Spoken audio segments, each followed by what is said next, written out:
A very good evening to you all, and welcome to the GXTalks. GXTalks is a newly launched series of dialogues created and hosted by the Prime Minister's Office in the United Arab Emirates. GXTalks unite government decision makers, enthusiastic visionaries, and global practitioners to redefine, reshape, and re-examine government services and experiences in the future. Conducted in various formats, this activation aims to educate, debate, and collaborate. GXTalks will continue to provide glimpses of the future and highlights of integration of human beings and technology in the time to come. In addition, it will examine government access to technology and innovation in serving the community, explore future interactive experiences, and re-evaluate the role of government in services. We thank you all for joining us today and welcome you to this next edition in GXTalks journey. For our opening session, please welcome world-renowned designer leader, the founder and the CEO of the globally recognized strategic and experience design firm 8 Inc., and the author of the upcoming book, Return on Experience, Mr. Tim Kobe. Let's welcome Mr. Tim to the stage. Good luck. Thank you. Hello, everyone. As a designer, I think our role is to look at helping to define and create culture through experience. And so one of the many things that we talk about in our work is making sure that experience is at the heart of everything we do. At its best, we probably are able to help transform economies, engagements, different types of behaviors in order to deliver a new type of experience. Ultimately, something where design can lead to defining human progress.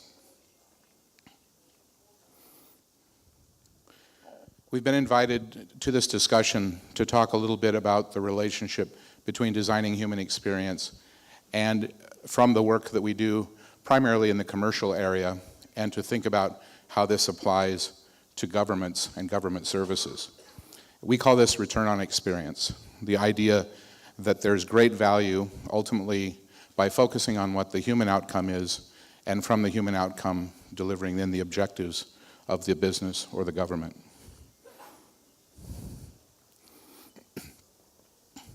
So in looking at this, we look at the definition of government. At Wikipedia, it says the collective will to define a way to live. When we look at it, we think of the expression of a core set of values that people experience. And it may be similar, but I think it also defines a slightly different tack in terms of the responsibility of the type of engagement and the type of value that can be created. And when we talk about the types of things we do, we really describe it in the sense of designing human experience. And so the first part, design, has to do with the objective of understanding the human outcomes you're looking to achieve and ensuring that the design process and ultimately the final piece that you create is able to enable value, create value. And the second part, the human part, this means moving away from maybe some classical definitions of categories and users, but really starting to look at people. What is a human behavior, and how do human behaviors start to enable deeper relationships? And then the third part is experience. And the experience is how do you connect people to engage in these relationships? How do you create things that are distinctive, that separate one, in this case, one brand from another, or to separate one type of experience from another? The other part of that is looking at the emotional connections. What do you do that drives a deeper relationship so that connection is not just a superficial one, but one that comes out of engagement that's much more meaningful to people? We've been lucky to do this with some amazing companies, but I think one of the most interesting parts of this is this approach tends to work across different types of business categories, different types of design problems, and ultimately through the experience lens is basically makes us independent of a category. And so as such, we think that this approach makes a great deal of sense when we think about government services and thinking about the experience that people have with government. So if we use the model, if we use the premise that's been successful connecting companies with people, the next piece is really how do you go about that? And these are sort of 8 key points that we look at that unlock that potential, that give a overall process the ability to define and create a more meaningful type of engagement. So the first one is recognition of people. And one of the things that is consistent in society is that we've pretty much been educated within a siloed vertical education, a bit of a holdover from the Industrial Revolution, I would say, but that we are educated in silos. We tend to define processes and businesses and governments in silos, and as a result, we are really unable to create a really connected experience that runs laterally to those silos. When we think of defining experience, it's really that relationship between people and the entity and the values of that entity. When you look at any relationship is built on shared values, so being able to define and understand those shared values becomes essential. And then it's a question of the touch points, or in this case what we call experience realms. The environments, the behaviors, communications, the products and services, all of these pieces must work together to create a holistic outcome. And that's where the most meaningful experiences can come from. Ultimately, the idea that people are far more complex than a demographic or a psychographic, the idea that we want to tend to categorize people is useful in some approaches. But when you're moving from transactions, as we are today, to relationships, it starts to create a different type of friction. The second point is, where do we find insights?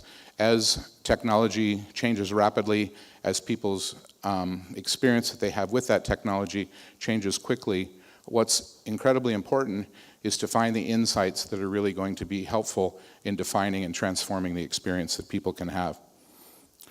This is something we refer to frequently, but the idea of this diagram, and it's by NYU professor Scott Galloway, it's basically what he calls a new algorithm of value.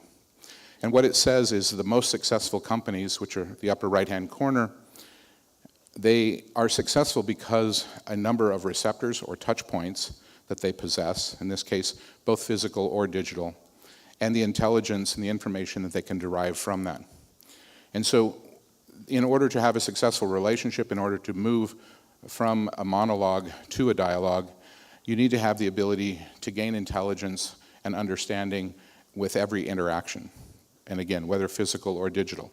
The best example is, as you know, every time you do a Google search, Google gets smarter. It's very difficult for anybody else to compete in an environment where every time there's an interaction with a customer, you're able to make your product, your service better or have greater access and insights. The other thing we're seeing is a shift from an omni-channel type of world, which we've sort of grown up with physical space and then we've moved to digital space. And an omni-channel world says that we have these different silos that we somehow need to aggregate together. We see a shift to a mono-channel solution. And this is something where we recognize that we are all here physically together, but we're also here digitally connected at the same time. And this idea of being simultaneously engaged physically and digitally is moving beyond the old omni-channel way of thinking. And we've seen the demonstration, this is for a project in China, but by creating a mono-channel type of engagement with them, we experienced 10 times the performance in terms of sales, but also 100 times the value in terms of the types of interactions that we can derive from this approach. The third point is something most consultants probably don't say, which is beware of best practices. And what we see consistently is a statistic that we find very interesting. And what it is I think it's a Bain research piece, that 80% of CEOs spend time creating a differentiated product, and ultimately 8% of consumers agree that it is. So what's wrong with this equation? And the issue is that most companies will look at their peer group and then create an experience that is what their peers are doing. And what we always say is, the best way to make someone else the leader is for you to become the follower. And so the idea that if you emulate the experience of your competitors, you miss an opportunity for differentiation, and one of the highest values you can create is differentiation. That emulation will create parity across an industry, much like you see in the mobile device category today, and ultimately commoditize the experience to be just about specs, price, and performance.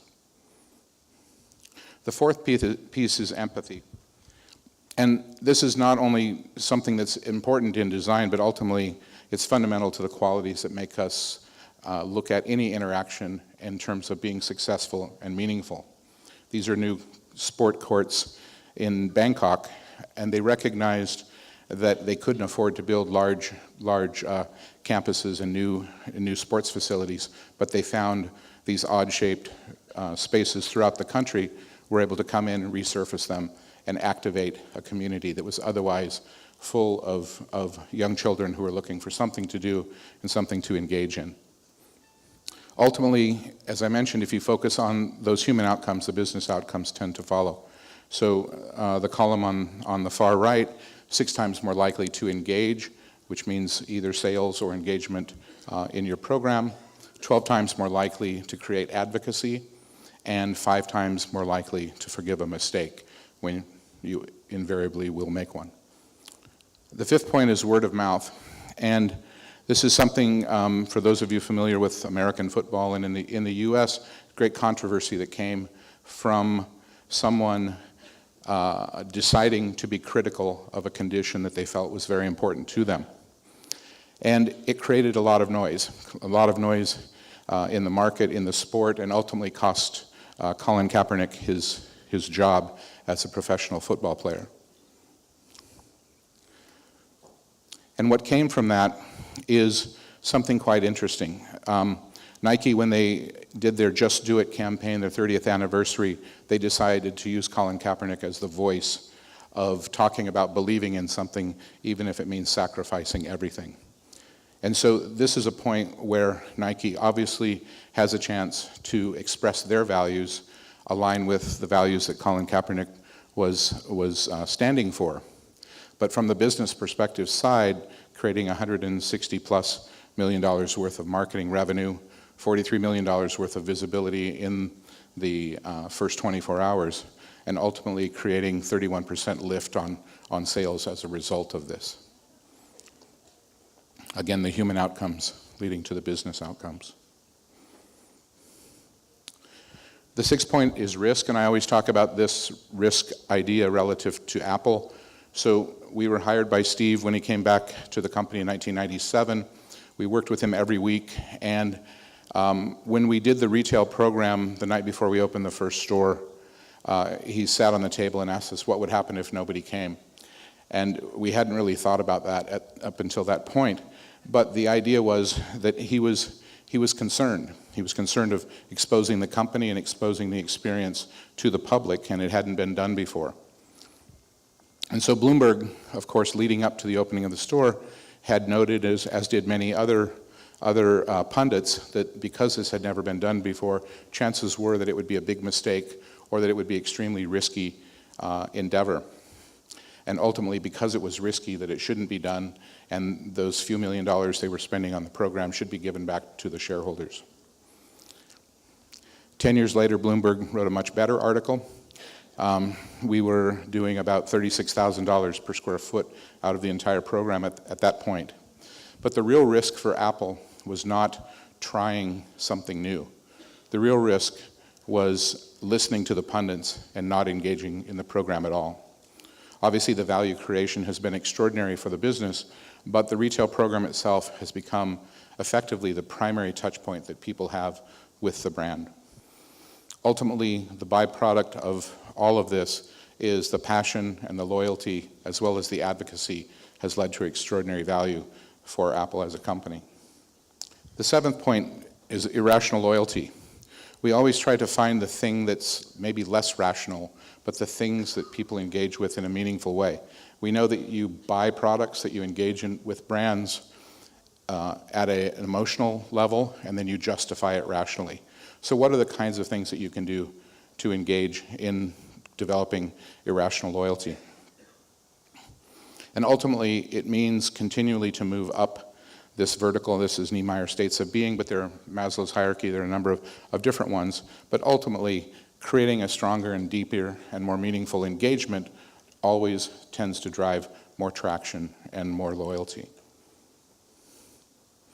And we've seen this in Dubai, many successes, and consistently looking at how you grow and how you develop the values that you're creating into more and more meaningful metrics. Every nation looks at their metrics, and it's a way to evaluate whether or not they're being successful. But we believe the opportunity here is extraordinary. And the final point is the idea that return on experience is always better return on investment. We've seen this consistently.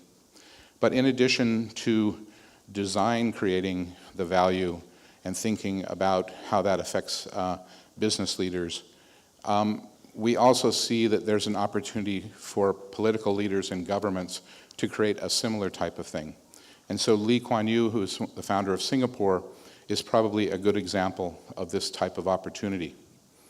If you take design human experience and then you ladder in the types of things that he was able to deliver as a leader, he tends to qualify, in our mind, as a great designer as well as a great politician or political force.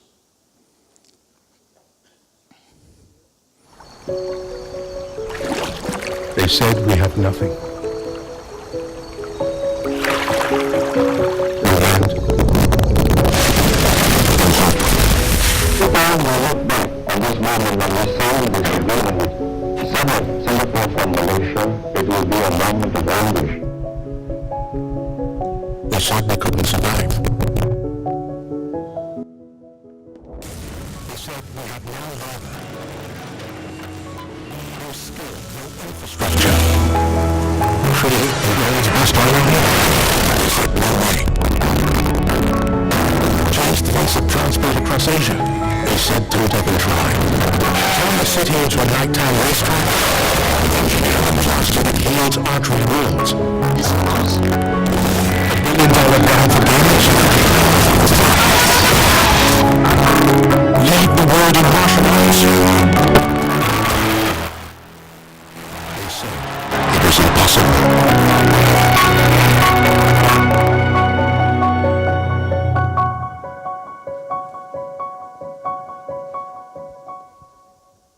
So this is a recent piece that Singapore has produced relative to their history and certainly connected to their nation branding initiatives, which they've been driving for many years.